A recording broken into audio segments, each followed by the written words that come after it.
Esselamu Aleyküm və Rəhmətullahi və Bərəkət. Əziz və dəyərli müsəlmanlar, dəyərli bacı və qardaşlarım, dəyərli dinləyicilər, ilk öncə özümə, sonrasını hər birinizə uca və böyük olan Rəbbimizdən haqq təqvası ilə qorxmağı nəsihət edirəm. Həqiqətən də Allah Subhanahu wa Taala mübarək kitabında buyurur ki, sizin ən hörmətliniz Allahın dərgahında Allahdan ən çox qorxanınızdır, yəni təqvalı olanınızdır. Uca və böyük olan Rəbbimizdən qorxmaq, Allah Subhanahu wa Taala'nın üzərimizdə olan əmrlərini yerinə yetirmək, nəyə ki bizlərə qadağan edibsə, nədən ki çəkinməyə əmr edibsə, o şeylərdən uzaq durmaqla bu sifəti, yəni təqva sifətini, Allahdan qorxmağı qazanmış olarsınız.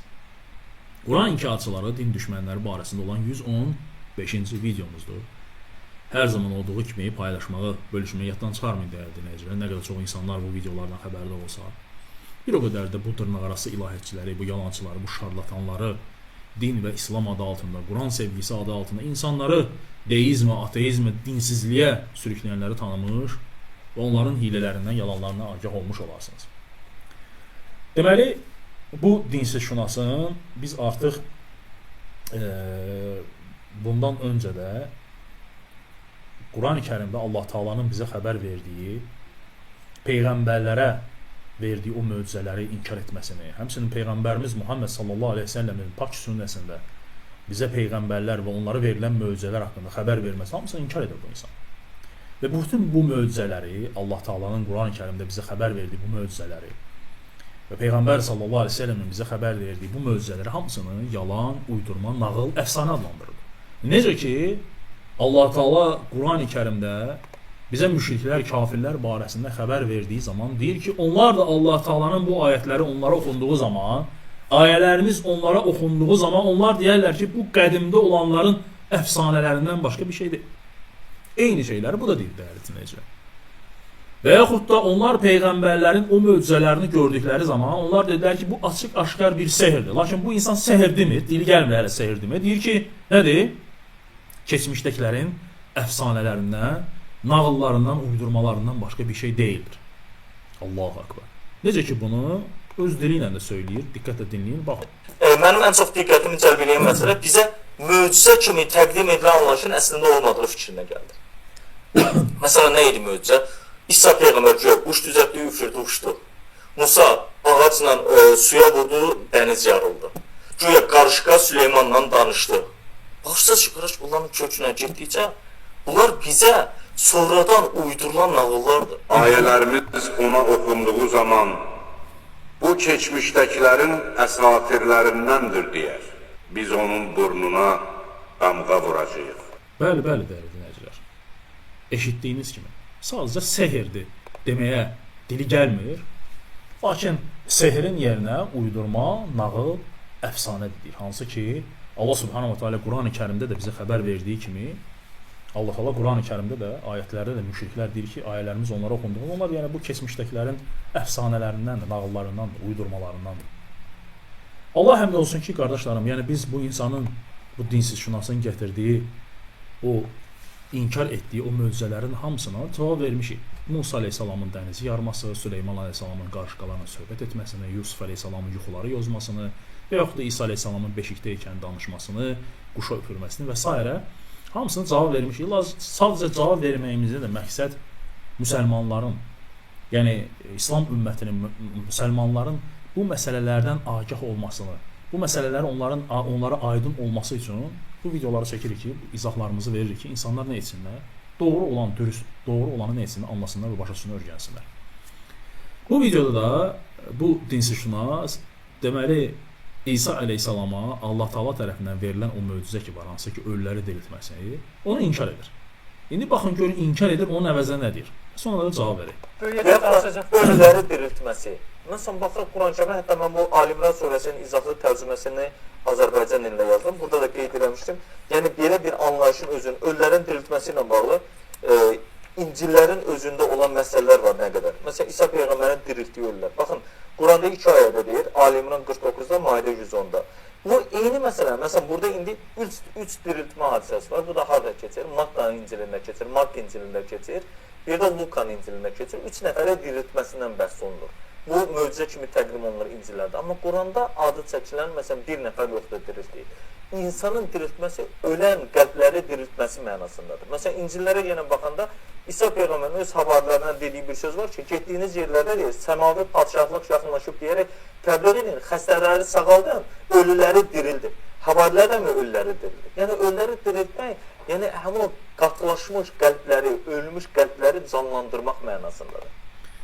Eşitdiniz dəyərli dinləyicilər, deyir ki, yəni ölüləri diriltmək, ölmüş qəlbləri diriltmək mənasındadır. Və sonra İncildən bəzi misallar gətirir.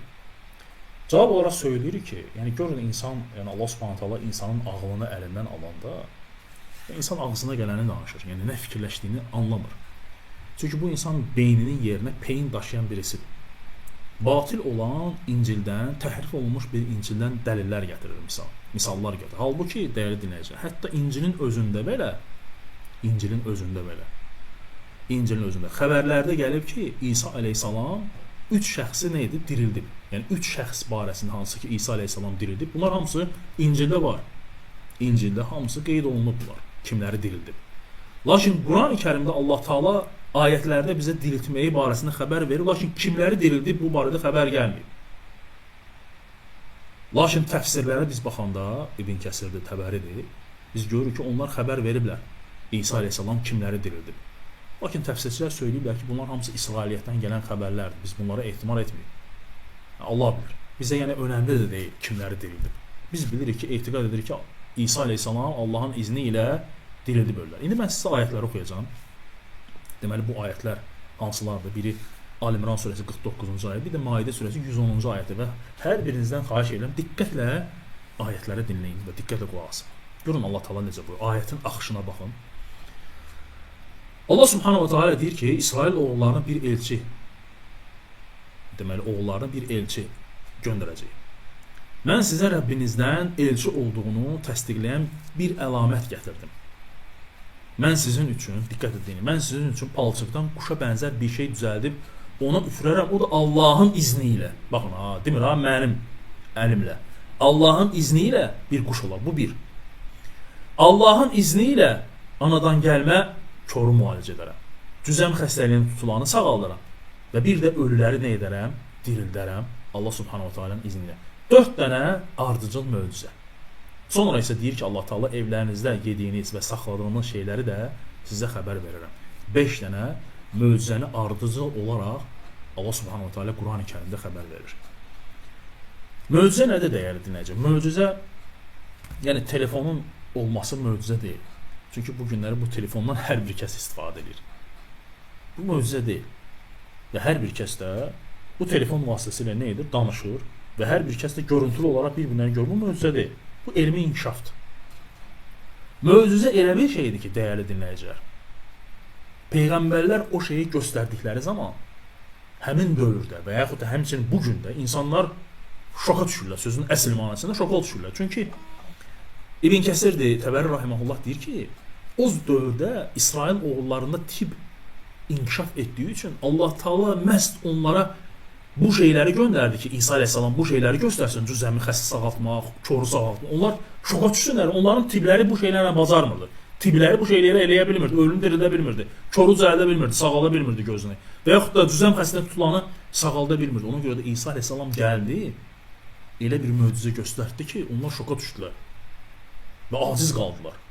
Və bu gün də əgər hər hansı bir, bu gün də çünki hansısa bir peyğəmbər gəlsəydi və ölünü diriltsəydi, o yenə də möcüzə olacaqdı bizim üçün. Çünki bu günləri yer üzündə heç kəs ölünü dirildə bilmir.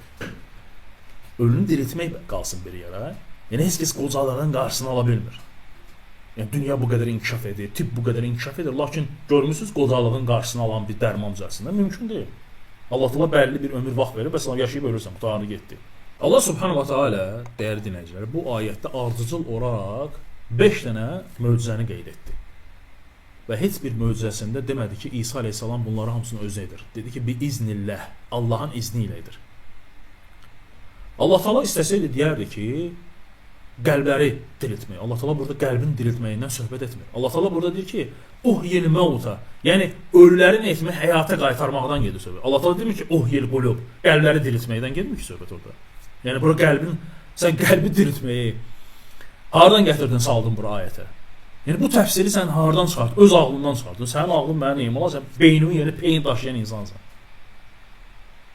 Allah Subhanahu wa Taala, yəni ayətin axışı belə, gedişatı belə insana göstərir ki, burada söhbət möcüzələrdən gedir. Görürsən ki, başlayır Allah Taala quşdan, sonra gətirir kordan, sonra gətirir cüzəmdən, sonra gətirir nədir? Ölüdən.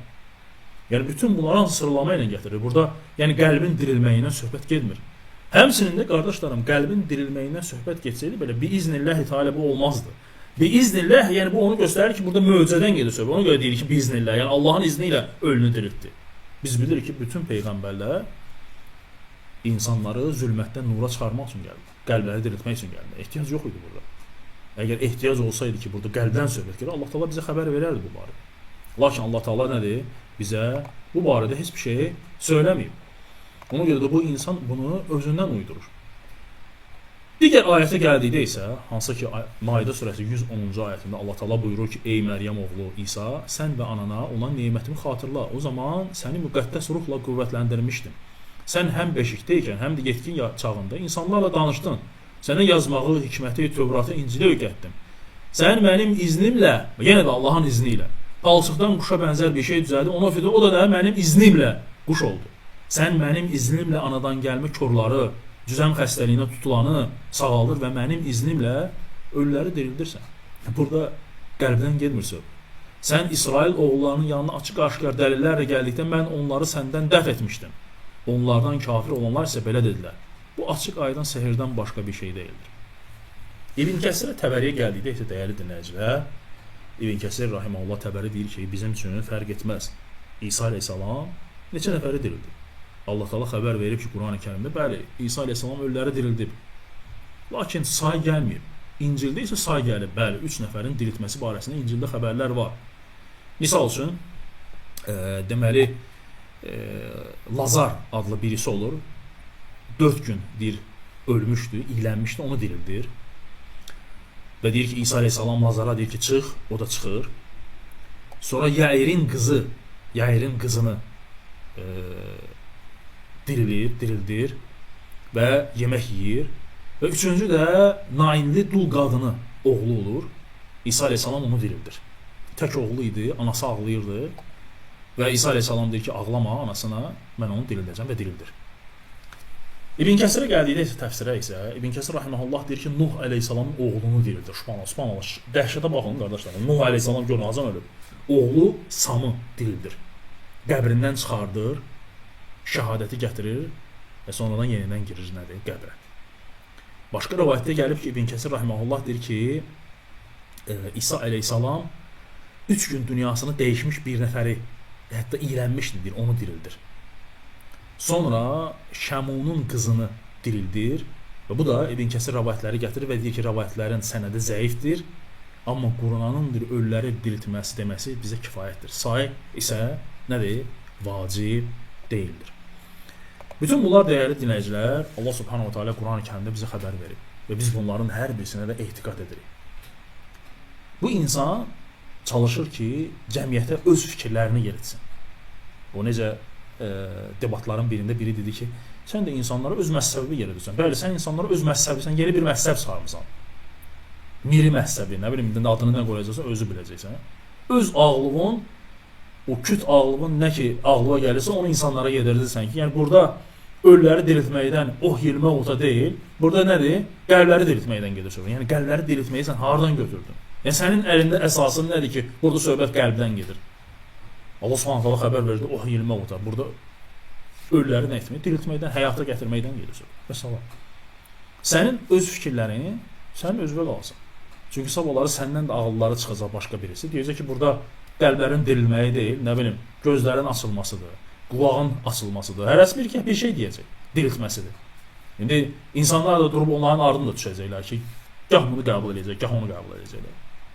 Allah həmd olsun ki, bizdə Quran var, sünnə var. Və Peyğəmbər sallallahu əleyhi və səlləm bu ayətləri bizə açıqlayıb, sahabelər açıqlayıb, təbiinlər açıqlayıb, salih insanlar necə başa düşüblərsə, bu günə kimi gəlib çatıb bunlar hamısı.